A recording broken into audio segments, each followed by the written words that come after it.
Hindi bababa sa 20 ang nasugatan sa pagsabog na nasundan ng sunog sa isang LPG refilling station sa Pasig City.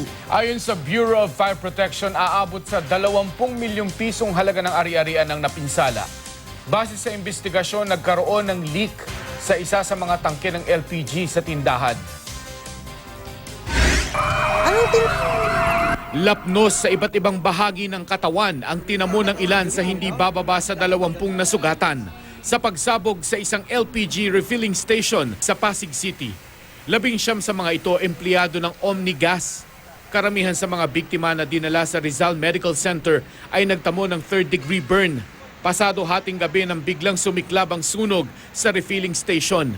Sa lakas ng pagsabog, nadamay pati ang 2 gasolinahan sa tabi nito. Umabot sa ikalimang alarma ang sunog at tumagal ng mahigit 3 oras bago ito tuluyang naapula ng mga bumbero. Ayon sa mga residente, bago ang pagsabog, nakalanghap sila ng matapang na amoy ng gas. May naamoy kaming yung amoy LPG. Tapos pagkita ko, malakas na yung singaw, mausok na. Dahil sa pagsabog, napinsala rin ang mga katapat na establishmento at bahay ng LPG refilling station.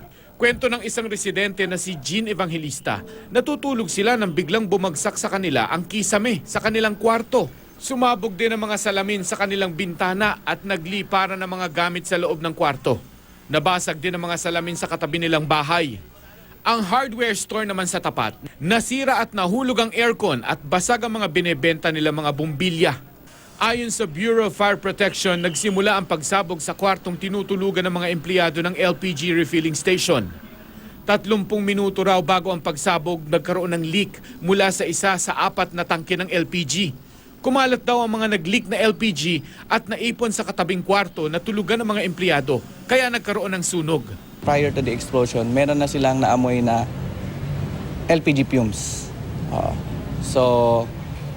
Ang Flying V pa nga, mga personnel nila, dahil sa hirap na sila huminga, lumayo sila sa gasolinahan nila. So after mga 30 minutes, nagkaroon na ng malakas na pagsabog. Iniimbestigahan pa ang sanhi ng mismong leak.